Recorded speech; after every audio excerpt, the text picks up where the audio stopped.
Hey guys, I'm back again with another video on addictions, and this one is a very unique addiction existing only within the Indian subcontinent. And I would like to explain this one with a comparative study of two nations, two neighbors, India and China. So let's start. Um when we look at the story of two of the world's most populous nations, China and India, we witness two drastically different trajectories since their independence back in the mid 20th century. Both the countries faced significant challenges, yet their paths diverged significantly in terms of economic growth and also global influence. China from 1949 to roughly the 1980s made a series of decisions under its leadership, which, although intended for national growth, often led to unintended consequences and failures. It was it wasn't until the 1980s, under the leadership of leaders like Jinping, that China began to adopt a series of pragmatic reforms. And these reforms, in spite of an authoritarian regime, what we call as monarchy or dictatorship, but still these reforms catalyzed China's meteoric rise in GDP, literacy, women's empowerment, and many such other metrics. And now we can see that today China rivals the long standing economic giants like the United States. So, guys, don't you think, considering both these nations having a same background back in mid 20th century of poverty and population, still, how did a nation like China, that faced even internal challenges for 3 decades after 1949, still managed such a big, such a huge transformation? Perhaps I feel the hardships of the past forged resilience in its people for 3 decades when led with a vision in the 1980s. The same resilience transformed or channelized into economic might,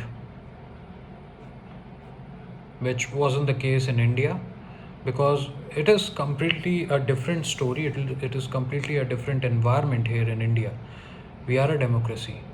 We made a conscious choice to be a democracy post 1947, upholding values of freedom and equality. However, there's no denying that the shadows of colonization linger. So now let's compare the depth of British colonization in India and China. We can easily see that the depth of British colonization in India was profound, permeating every layer of the society.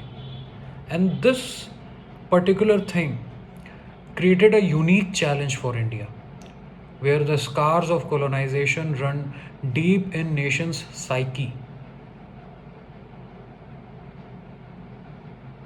Just before this colonization and industrial revolution, India was an economic powerhouse boasting nearly a quarter of the world's GDP.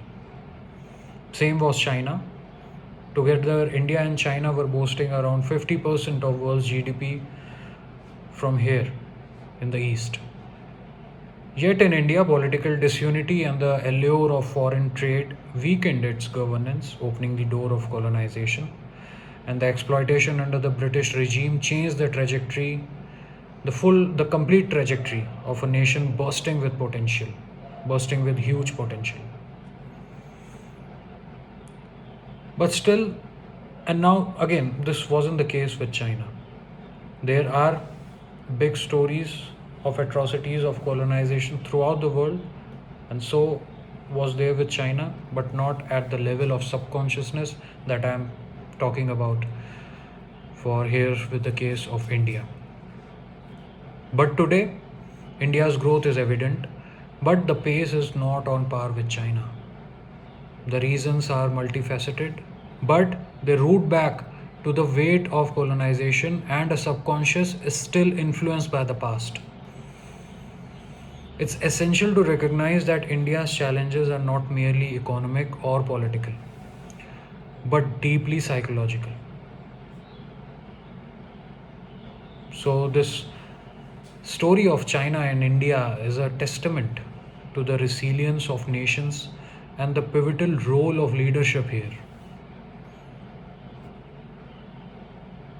As we reflect on their histories, let's remember the strength inherent in both these nations, separate.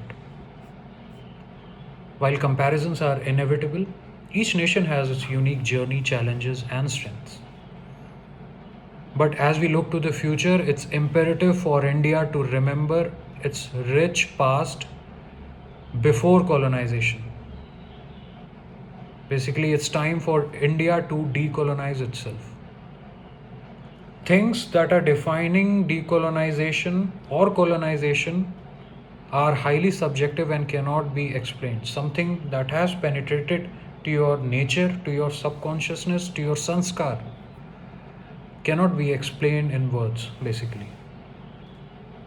There can be a bunch of practical world examples that can be given, but yeah, it cannot be explained. You need to figure it out yourself, that what are the fragments of colonization that are still left here, that we need to detox, that we need to decolonize. So it's time for us to acknowledge our current challenges and forge a path, a new path, a decolonized path that realizes its immense potential. Thank you guys. Have a great day.